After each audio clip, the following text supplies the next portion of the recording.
a number of examples of how Ireland is complicit. One of them is the transfer of military support and weapons at the time when a genocide is happening. So how do you square this?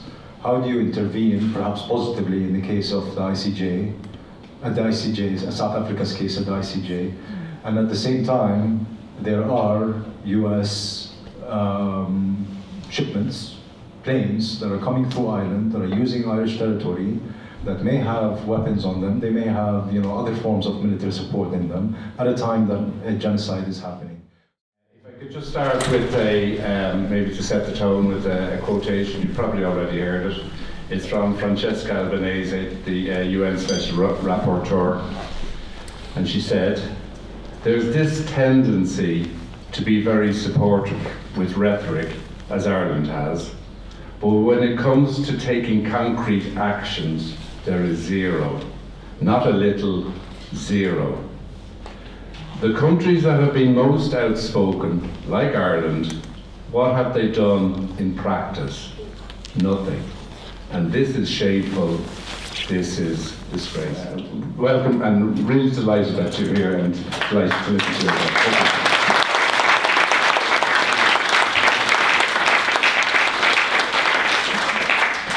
Hi everyone. Thanks very much for having me. It's really an honor to be in Cork. Thanks to all of you for coming to the Cork Palestine Solidarity Campaign, the Irish Palestine Solidarity Campaign for organizing everything. And it's quite special. I mean, for me, I've been to Ireland before. In 2017, I came for a short period of time. But this time I've been going around. I went to Belfast, all the way from Belfast to Cork, and it's really special for a Palestinian to be in Ireland. And it's also very special to be speaking to you on the anniversary of Land Day, as Martin just explained. And I'll be touching on some of the things that came in the introduction. As you know, as we're here today, we're gathered here today as I speak, Israel continues its live-streamed genocide against our families, friends, colleagues, people in Gaza, 2.3 million people in the besieged and occupied Gaza Strip.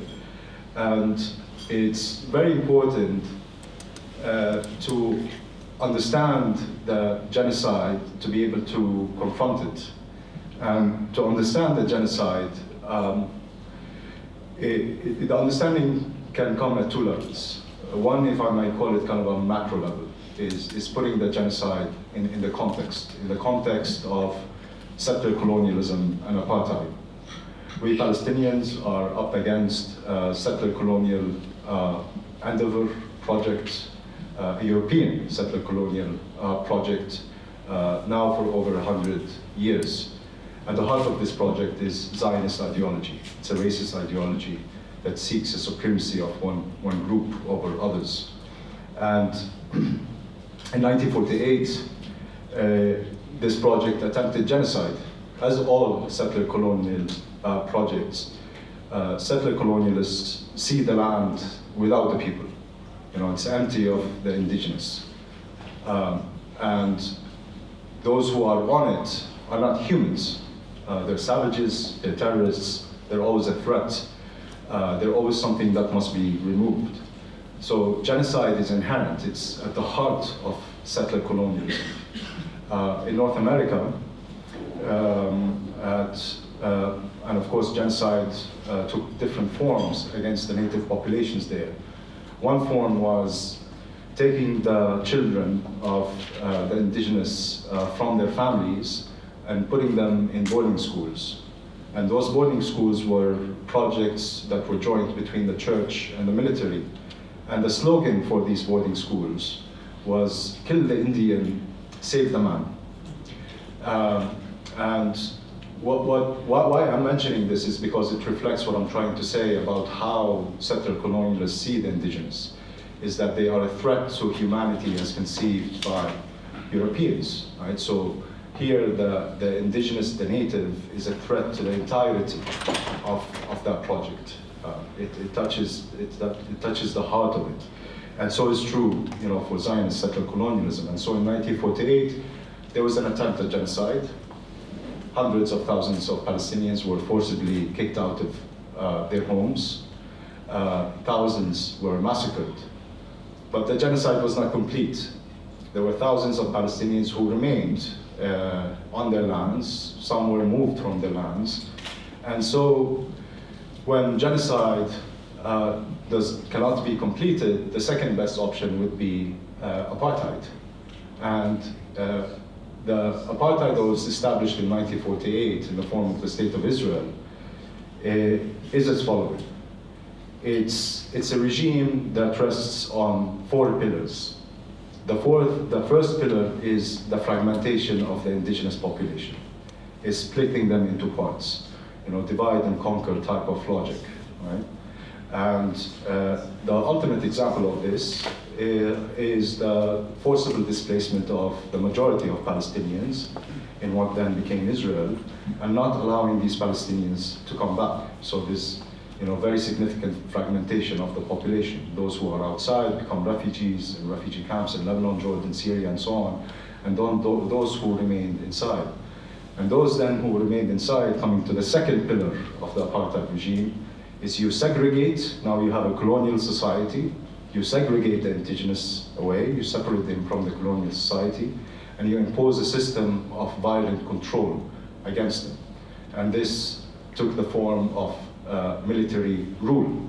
Palestinians in what we call now 1948, what became Israel, was immediately in 1948 put under military rule. They were restricted to their areas of living. The Palestinian Bedouins in the south were actually moved from their places of living and work and put in an area that was surrounded by fence in the Naqab Negev desert.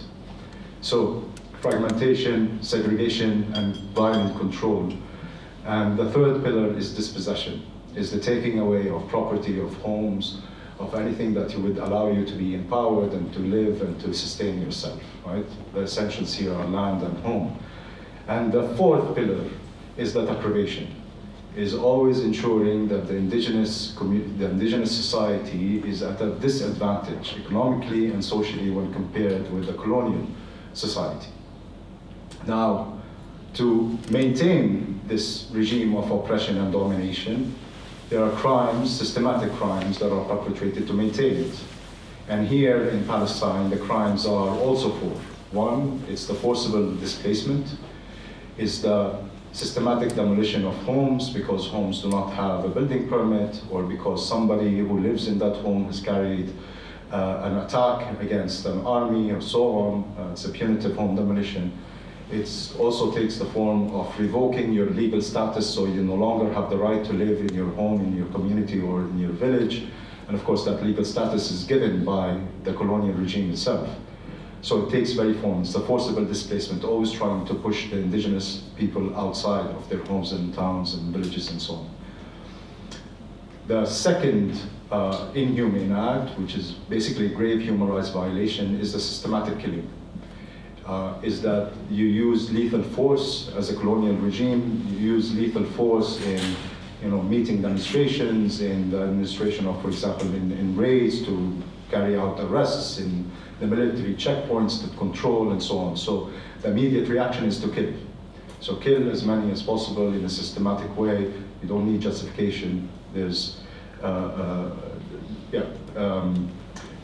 no need to have the legal backing for it. The third one is systematic arbitrary detention and torture. It's the detention of Palestinians, again, without needing any legal reasoning to do that, and without needing to charge or try. Sorry.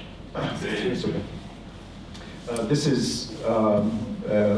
This is called administrative detention in Palestine. It was actually a British practice that was inherited by then the Israeli apartheid regime.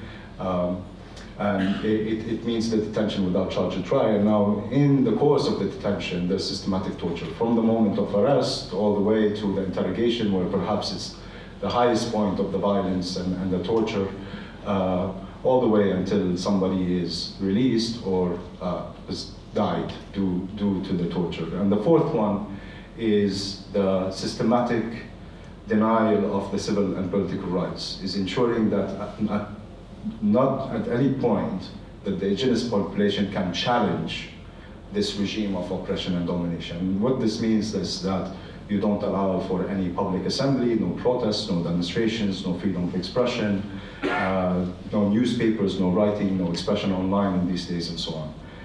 So this is the regime. This is the regime that has been put in place by a settler colonial movement, the Zionist settler colonial movement from 1948 until today. This is what Amnesty International, I was working for the organization and I was co-author of the report that was published in 2022, but of course there were other organizations, Human Rights Watch, but Saleh al-Haq and others that have written about this.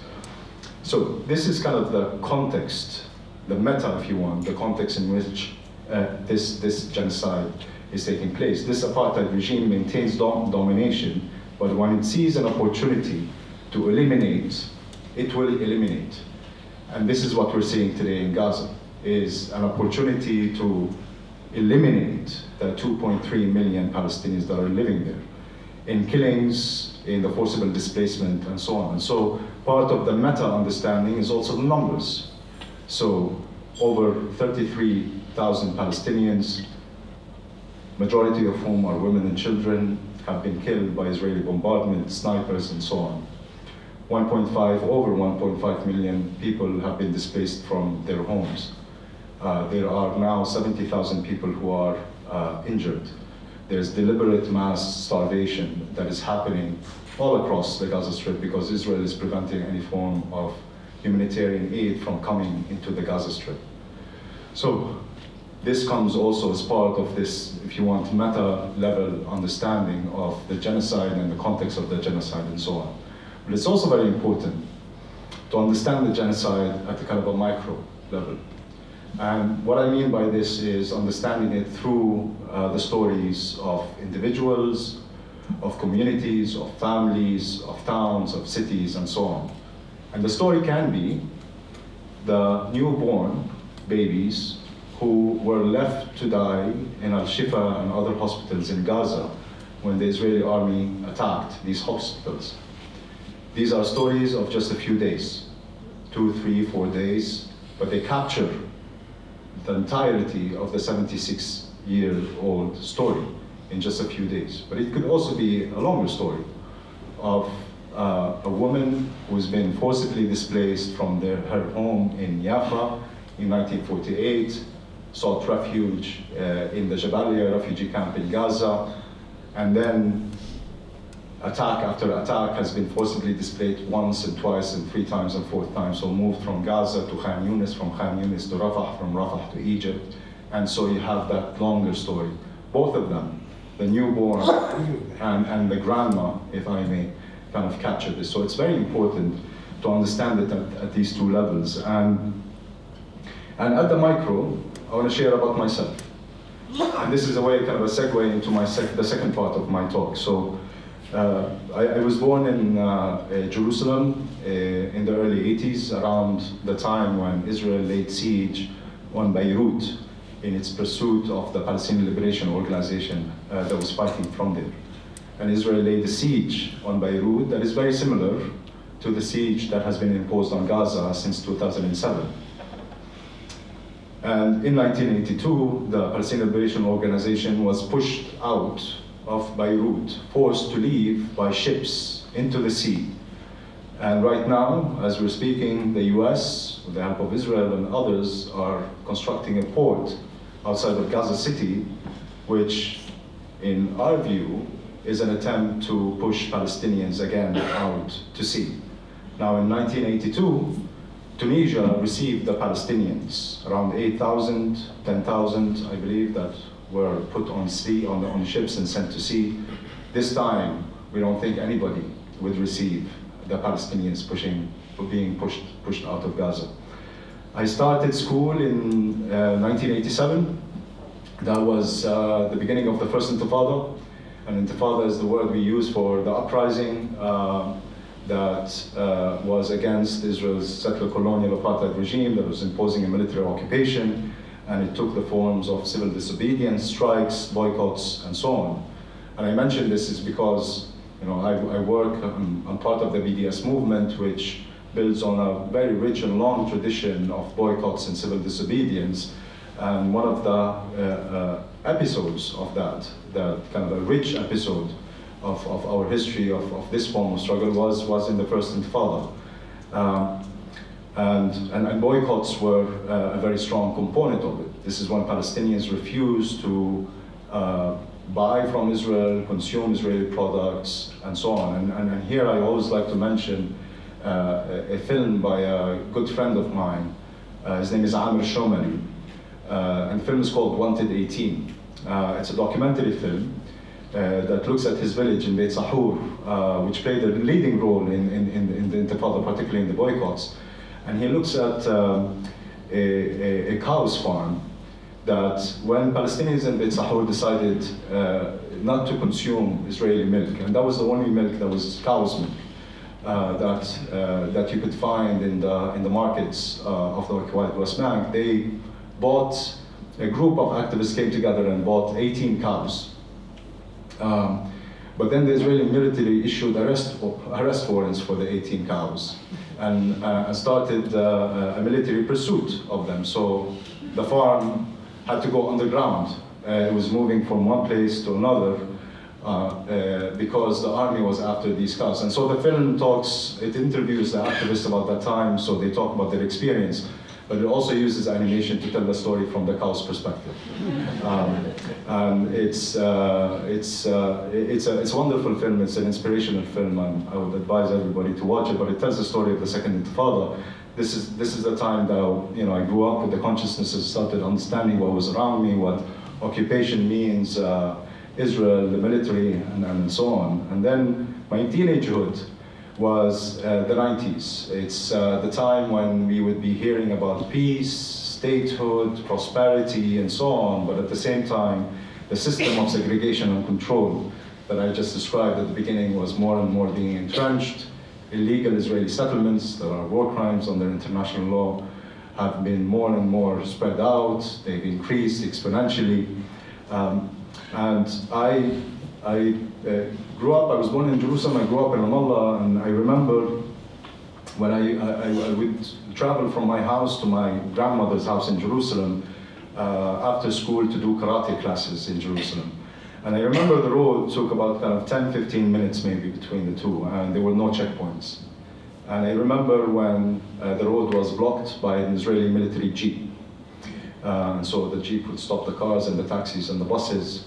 It would be a few soldiers that are coming in and checking and preventing people from coming in or allowing them and so on. And then there was a block, a cement block that was added to that military jeep.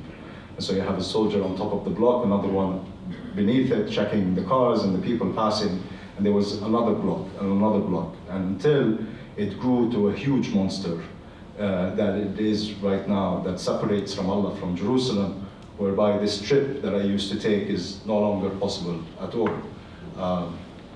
Since October, for example, this checkpoint has been completely closed off, not allowing any kind of movement between Ramallah and Jerusalem. So I grew. So what I say is I grew up with Qalandia. So if you've been to the West Bank, perhaps you remember, Martin, you were saying. If you've not checked it out, you can see the pictures of the Qalandia, of the monster that is Qalandia checkpoint. And then I graduated from school in 2001. That was when the second Intifada, the second uprising against Israel's apartheid rule, took place. It was perhaps a bit more militarized than the first one, but it was a popular struggle against Israel. But then went on to study outside and came back and started working with human rights organizations, first with Al-Quds University Human Rights Clinic, and I got married. And my wife is a refugee from Yafa. Her family was forcibly displaced from there to Gaza.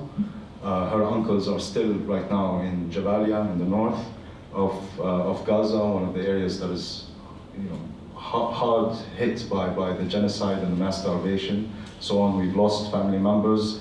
due to bombardment, but also sniper fire. And we live in a house in Ramallah where we can see the coast. We can actually see Jaffa, but she cannot go there. I can go there, but she cannot go there. And the reason for this is because we sit at different places in the hierarchy of legal statuses that Israel imposes on us. So on top of that hierarchy are Jewish Israelis. They are the nationals of the state. They enjoy all rights and privileges. The second class are those who are not Jewish, but do serve in the Israeli army. These are communities, Druze and Caucasian communities that enjoy less than the Jewish Israelis in terms of rights and privileges, but more than all the others. The third comes somebody like me who holds an Israeli citizenship. I'm not a national, but I'm a citizen of Israel. But I enjoy less rights than the Jewish Israelis in terms of, for example, self-determination, the ability to organize,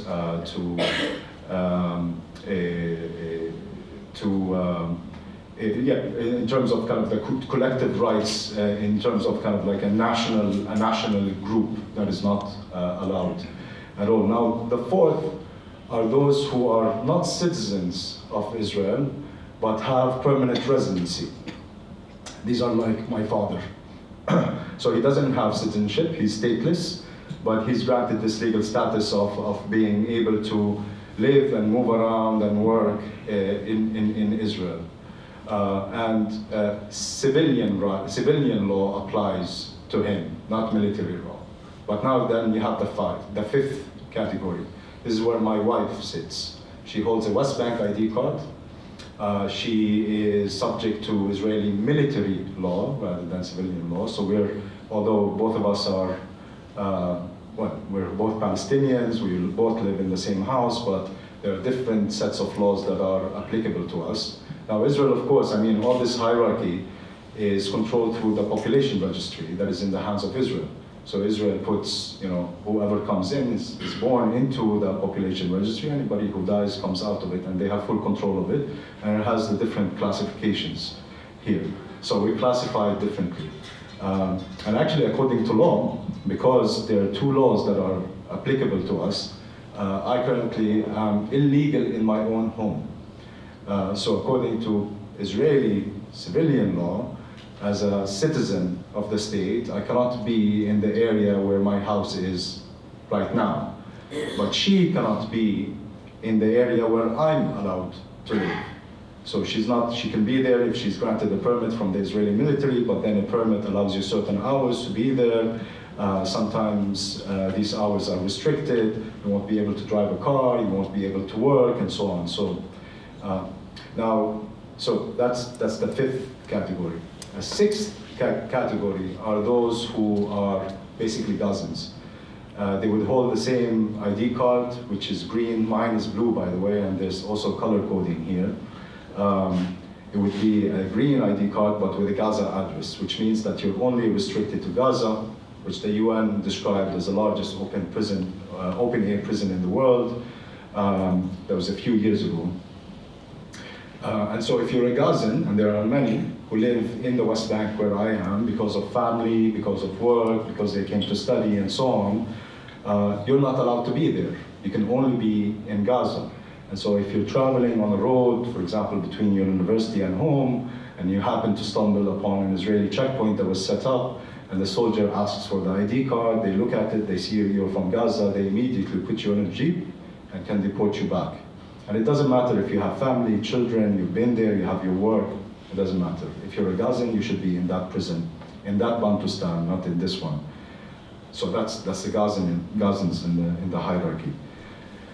Beneath them are those Palestinians and Arabs, who've managed in one way or another to make their way into the West Bank and married Palestinians, created families and so on, but Israel refuses to include them in the population registry, because the aim here is not to have more Palestinians, it's to have less Palestinians. So you don't want to add to the population registry, you want to always remove from the population registry. And so these people are not provided any legal status at all. And they live basically an underground life. They cannot travel between cities. They would be too scared to be passing Israeli checkpoints, issues with insurance and so on. And then underneath, of course, are the Palestinian refugees, those 7 million. Palestinians, we're 14 million around the world.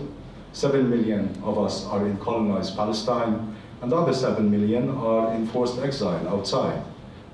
Those refugees are not allowed the right of return. Now, Israel does not consider that it has any kind of authority or rule over them, but in reality, it does, because it prevents them their right that is enshrined in international law from returning to their homes that they were forcibly displaced from in 1948 and 1967. So I say all of this just to kind of give, again, a bit of, a micro understanding, if you want, to this system, apartheid regime in which, the larger context in which just genocide is happening. Now, soon after I married, I started working for human rights organizations, first with, as I said, Al-Quds University and Human Rights Clinic, but then with Human Rights Watch, and I moved then to work with Amnesty International, and I spent around 11 years working for Amnesty International. And altogether, I spent 14 years working for human rights organizations. And reflecting back on these 14 years, it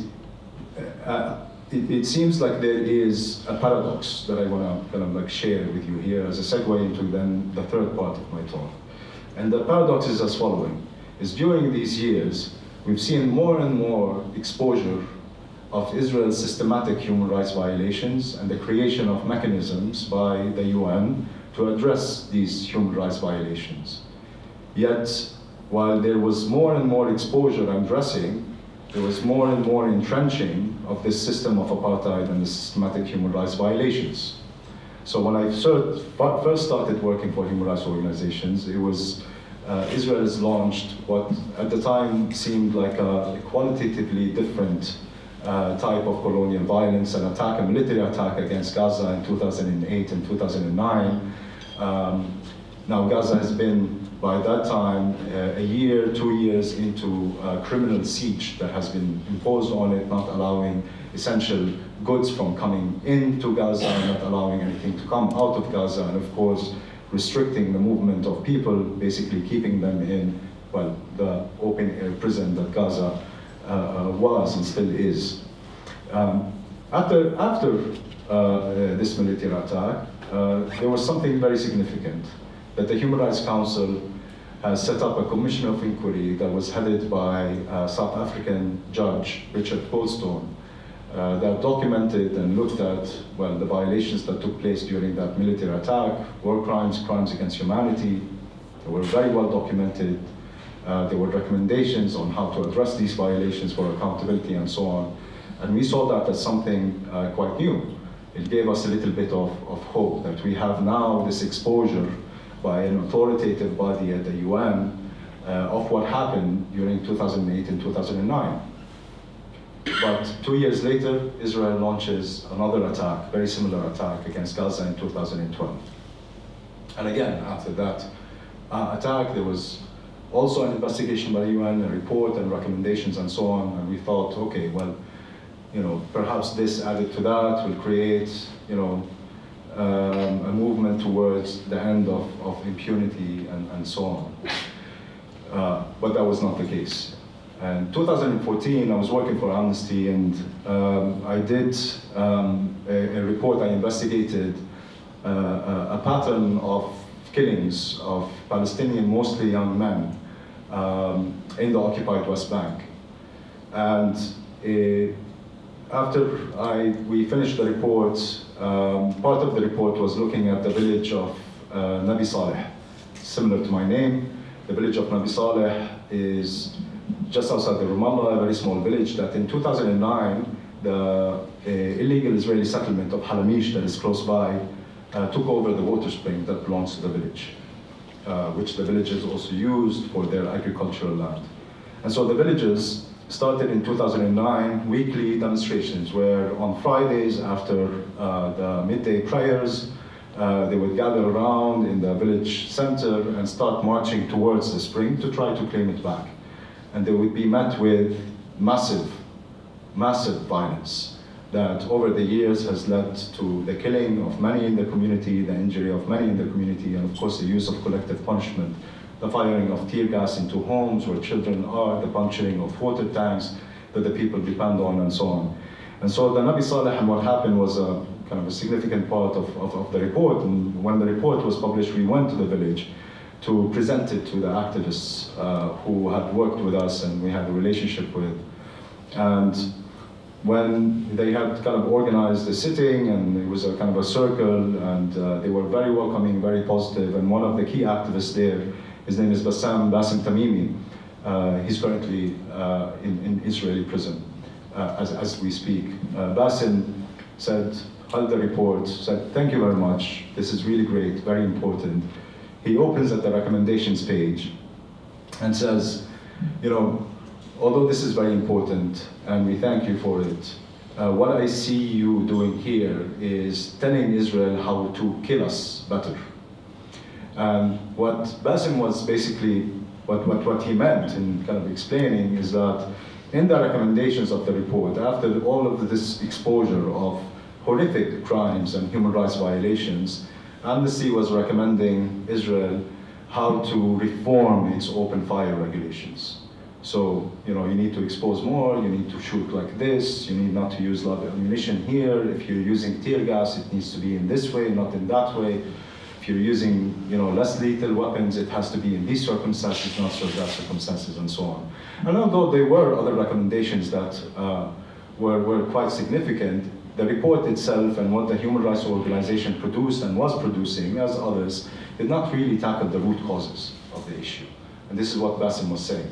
It did not address the entrenched system of oppression and domination, of apartheid, of why occupation is there, and why we have this situation of extreme violence that is inflicted upon us when we were protesting for something that is ours, you know, reclaiming the water spring, and against an illegal settlement, something that is considered a war crime under international law. And that was actually the beginning of, you know, the thinking around the apartheid report of Amnesty International, and, you know, started to think about how you can move from a place of addressing the symptoms of the reality in Palestine to addressing the root causes. But soon after the report was published, Israel launched what was at the time an unprecedented attack on Gaza, the 2014 war that was in July and August. It was the most extreme form that we've seen during this period. And the war was known for, among other things, the policy of wiping out families, entire families, while they were in their homes. I, as other workers at international organizations, human rights organizations that are based in the West Bank or other places, were not allowed to enter Gaza, not by the Israelis, neither by the Egyptians, to carry out documentation on the ground. So we had to rely on colleagues and co-workers in Gaza who were working under bombardment and other forms of threat and danger and so on. So it was really a horrific time, one of the darkest periods in my life, I would say. And after the report, we got something that we felt was, well, now perhaps will change the equation. Palestine, that was admitted as an observer state to the UN in 2012, was able to join treaties and conventions, and so joined the Rome Statute of the International Criminal Court. And the International Criminal Court then started having jurisdiction over the occupied Palestinian territories and could investigate what had happened in 2014. Now, Palestine could have signed so that it allowed the court to look way back from 2002, but it did so only for 2014, but it captured the war. And I remember we were still collecting information and speaking to victims and witnesses in Gaza over the phone, and that was something that they started also asking about. It seemed like it was a glimpse of hope. You know, will this make a difference now? Will we see arrest warrants against Israeli war criminals? Are we going to see them in prison? Is my house going to be rebuilt? Am I going to be compensated, and so on? So, 4 years afterwards, 2018, and although there's a lot that happened in between, Palestinians in Gaza, majority of whom are refugees, organized the Great March of Return demonstrations. They march onto the barrier separating Gaza from the 1948 areas, demanding the right of return, which is enshrined in international law, and the lifting of the criminal siege that has in place now by that time for 11 years. But they were met with a massacre. Israel set up structures, earth mounds, and so on, where snipers were positioned and killed Palestinian demonstrators in the hundreds and injured them in their thousands. And most of the injuries were by sniper fire that were targeted Palestinians in the knees, basically leading to amputations. And I remember speaking to a colleague of mine when we were talking, and she saying something that was, quite gruesome and disturbing. And she was saying, thinking about, this policy of shooting at the legs, at the knee, leading to amputations. She was saying that, look, when you kill a Palestinian, you take that Palestinian away from society. And this is very sad, of course, it's a loss and it's devastating. But when you injure, and most of the injuries were of young men who would be breadwinners of the families, when you injure somebody like this, you've paralyzed, and at this number, you've paralyzed the entire society. So now that person has, to have the nurse and the doctor that are caring for him, the people at home who are caring for him, others who are now going to go and do the breadwinning of the family and so on, and these are in the thousands. And again, after 2018, another report, another action, another exposure, other condemnations, and so on, by the UN, by human rights organizations, and so on. In 2020, we get two significant developments. We have what was a preliminary investigation at the International Criminal Court become an official investigation, and the Human Rights Council also creating a mechanism for accountability that was new, which is a database of companies that are complicit in illegal Israeli settlements. So this is a qualitative also addition. Now, not only are we looking at Israel and Israeli violations, but we're also looking at companies that are complicit in these war crimes and violations. The year after, more killings. 2021 was the deadliest year for Palestinian children, according to Defense for Children International, for example, in the West Bank. 2002, also a very deadly year. Communities were forcibly displaced, ethnically cleansed, the expansion of the settlement, the entrenchment of the settler colonial apartheid regime, bringing us to now the worst episode of what we call the ongoing Nakba, the genocide that is happening in Gaza right now and as we speak. And I said at the beginning, it may seem as a paradox that you have exposure by the UN authoritative bodies, including the UN, at the same time it's an entrenchment. But it's not a paradox.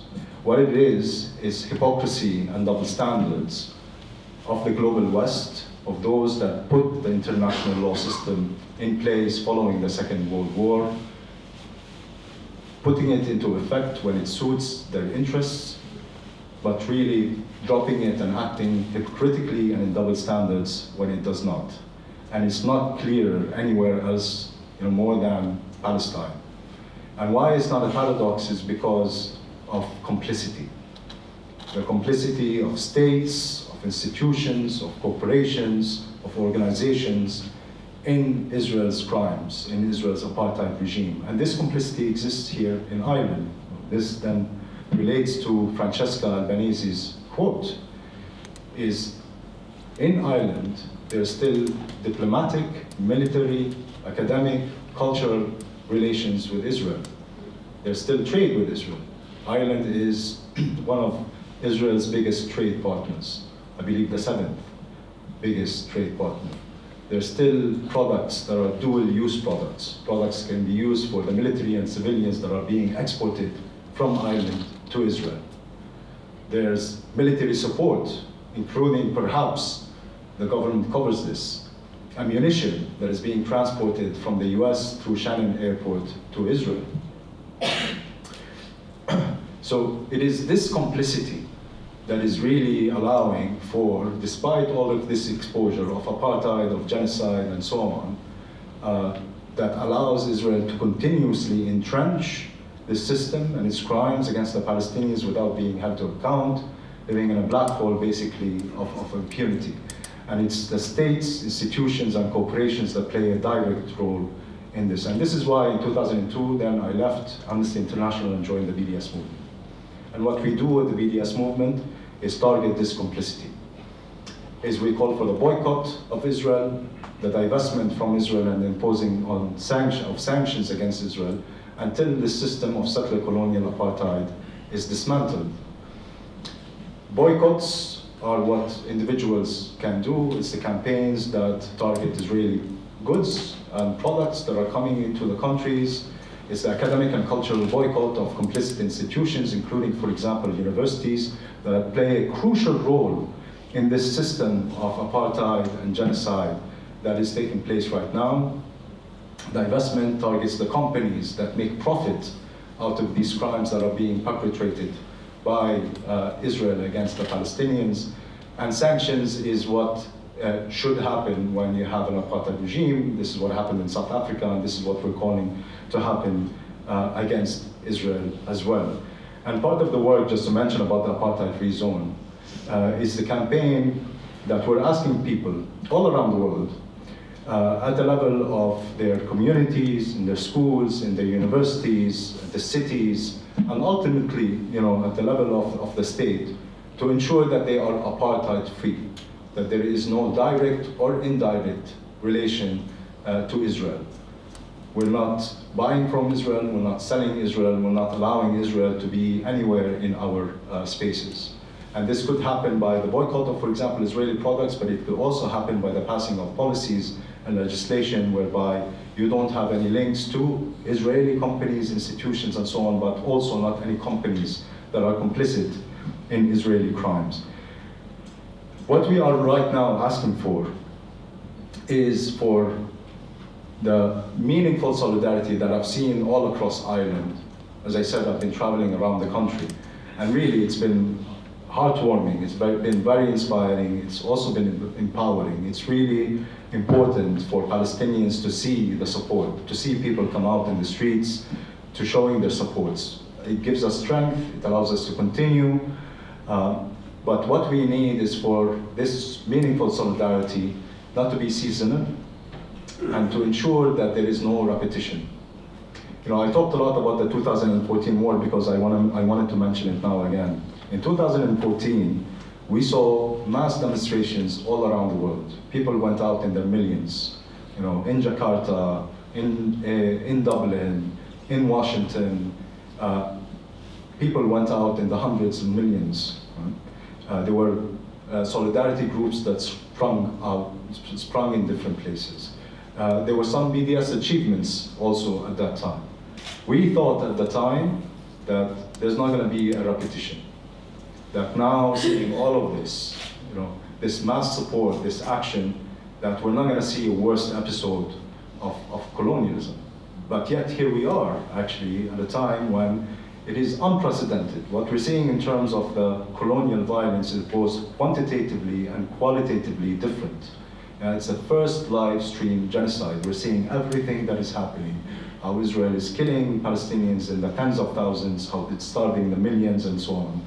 And the reason for this is because the solidarity did not institutionalize itself so that it cuts complicity and not allow it to happen again.